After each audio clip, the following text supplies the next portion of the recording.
ভারতে সাম্প্রতিক ভারী বৃষ্টিপাতের কারণে তিস্তা নদীর পানি অস্বাভাবিকভাবে বাড়তে শুরু করেছে। এর ফলে লালমনিরহাটের তিস্তা নদী সংলগ্ন নিম্নাঞ্চলে বন্যার আশঙ্কা তৈরি হয়েছে।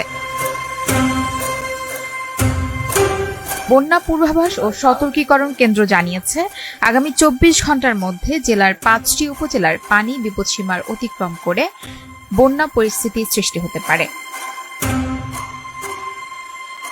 এছাড়াও আগামী 3 দিনে রংপুর বিভাগ ও তৎসংলগ্ন উজানে মাঝারি থেকে ভারী বৃষ্টিপাতের পূর্বাভাস রয়েছে।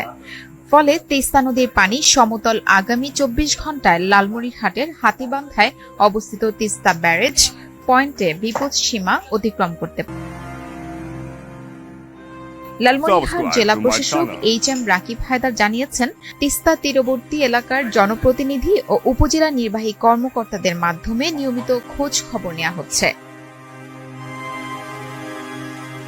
পাশাপাশি পানি উন্নয়ন বোর্ডও মাঠে কাজ করছে।